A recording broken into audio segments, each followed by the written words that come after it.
Hello YouTube! Today we want to talk about velocity, and our initial definition of velocity is simply going to be distance divided through time we needed to traverse a distance.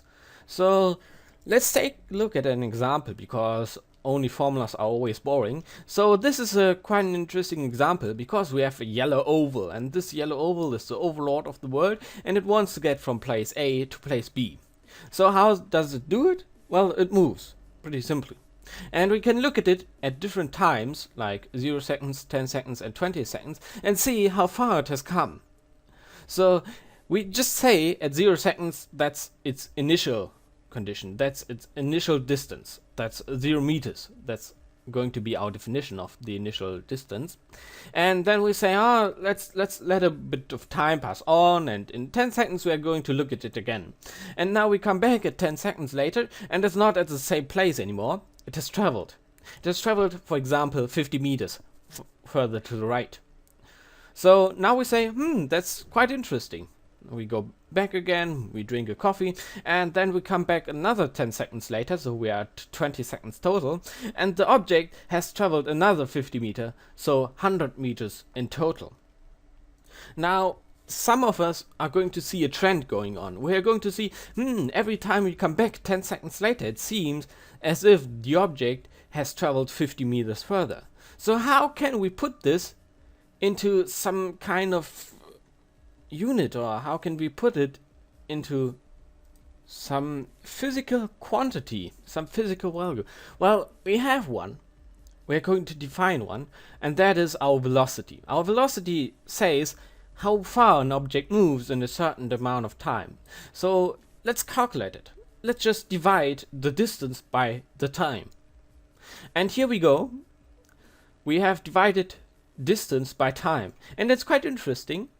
We divide, for example, 50 meters by 10 seconds, and then we get 5, and then we get, well, how do you divide meter per second? The answer is simple. You don't. You don't divide a meter per second. You just say it's a new unit. If we wanted to multiply distance with time, we would also get a new unit. We would get meters times seconds. And in some special cases, we give those new units a special name. For example, if we have kilograms times meter per second squared, we give it the name Newton, because we want to honor some physicists. But mostly, we just are dealing with special units that are derived from how we calculate them. For example, if we calculate them by dividing distance through time, we're going to get a unit that has the unit of distance divided through the unit of time. Now, there's some problems with this formula. For example, if we just have the first step here, and our time is 0 seconds, we can't really calculate anything, because what is anything divided by 0? We can't calculate that. So here's a question mark, because we can't really calculate that. That's invalid from mathematics. So we take other examples, like the 50 meters 10 seconds example, and we see, that's 5 meters per second. And then we go again and divide 100 meters by 20 seconds, and we get 5 meters per second again. And if we do it again and again and again at different times of measurement, we are always going to get 5 meters per second. That's because we are moving with a constant velocity. And that's quite important for our formula, because this little formula right here, right up here, only works for constant velocities. Let's take it a step further though. We have velocity is distance divided through time it takes to traverse that distance. But what if we know already what our velocity is? We have calculated it, we know it's constant, so why should we care? We know it's always going to be 5 meters per second. If we have 10 seconds passed or 30 seconds passed, it's always going to be 5 meters per second. So now we want to calculate something else. Let's say, for example, we want to calculate the distance, and we can do that. If you multiply the upper formula right here with the time it takes to traverse the distance, we get time it takes to traverse a distance, time velocity is a distance. So if we know a time and we know a velocity, we can calculate what the distance we are going to travel is going to be. For example, we are traveling with 5 meters per second, and we travel 10 seconds long, then we get 5 meters per second time 10 seconds. And that's real simple mathematics. That's just 50 meters. Why? Because we can cut these two. I should say these two cancel out. And then we have 5 times 10 over, that's 50, and the meter stays. So we have 50 and meters. So it's 50 meters. So if we travel per 5 meters per second and we travel 10 seconds long, we get 50 meters far. So that's quite interesting. So we can not only calculate our velocity, but also our distance. Same goes for time, by the way. We can divide this formula by the velocity and we get time is distance divided by velocity. So let's say we want to go 100 meters far and we're traveling by 5 meters per second. Then what do we get? Well, pretty simple. We divide it through each other, and in the end we're going to get 20 seconds. That's always simple math. Now this also applies for daily use. For example, if we drive constantly with 80 miles per hour and we drive 1 hour long, then we're going to traverse distance of 80 miles per hour times 1 hour, which is just 80 miles. And if we want to get to our aunt who lives 160 miles apart and we travel with 80 miles per hour, we're going to need 2 hours, both calculated with these 3 formulas. Now that's neat and all, but can't we go a bit further? And we can do this physically.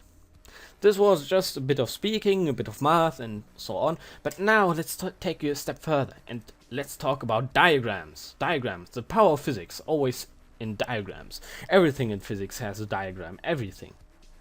A diagram always consists of one or more axes, and in physics we scale these axes. And let's do that. And now you can see, oh, what's all this?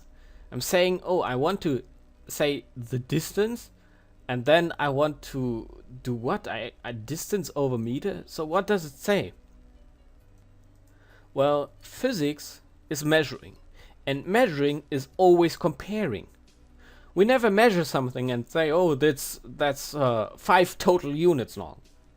That's impossible. We can't just say that's 5 long. That's nonsense. But we can say it's 5 meters long. We can say it's 5 inches long. But then we're comparing it. We're comparing it to the meter. We're comparing it to an inch. So in physics, we measure by comparing. And this is what gets into our coordinate systems. In our coordinate systems, we also measure. We also compare. So if we have a distance, we don't just say, oh, it's 50 meters and that's 100 meters. But we say it's 100 times a meter. So we say it's 100. And we say the distance here is measured in meters. We can also do something else, something very interesting. We can also do this. We can also compare it to some arbitrary base. We can say, oh, it's 2 times the distance from Earth to Venus, for example. And that would be okay too, because meter is nothing special. We've defined meters and that's okay, but it's not special. We could also compare it with any arbitrary distance. Let's, for example, take 5 meters. If you compare it to 5 meters, then 2 times these 5 meters is just 10 meters. If we compare the time to some initial time, which is 2 seconds, then 3 times this initial time is 6 seconds. So our coordinate system, our axes, always scale with some comparison. We always compare to something. We compare to meter by dividing it through meter. We compare it through some arbitrary distance by dividing it through that arbitrary distance. And we only talk in multiples. We say it's 2 times something, but we never say it's total of something. That's not very physical. We always say it's some multiple of something. We say it's 50 times a meter, or we say it's 2 times our basic distance. Both are valid, and both are okay. Just please don't try to make a coordinate system without scaling it before. So into our coordinate system we can put some points. We can put the point where we have traveled 0 meters at the time of 0 seconds. We can put the point there where we have traveled 50 meters at the time of 10 seconds. 10 seconds, 50 meters. We can put the point there where we have traveled at 20 seconds, 100 meters. So these are 3 points, and we could do some more. We could, for example, calculate or measure these points. We have traveled 5 seconds and we have traveled about 25 meters, or we have traveled 15 seconds long and we have traveled about 75 meters. Now let's start to measure some more. Let's measure some more. And we measure more and more and more and more and more, and we get so many points. We get so many points. And we see some shape here. This really seems like a straight line. So let's draw that straight line. And what we did here by drawing the straight line is the so-called interpolating. It's basically guessing what the point here is by considering all other points, because we never measured this point. We never measured what the distance is here, we never measure what the time is here, but we can very well guess what it is. And in physics, we always interpolate. We do that all the time. And often enough, we don't do it just by drawing some lines. Drawing some lines is always dangerous, but often enough, we find formulas. And this formula up here is just an interpolation.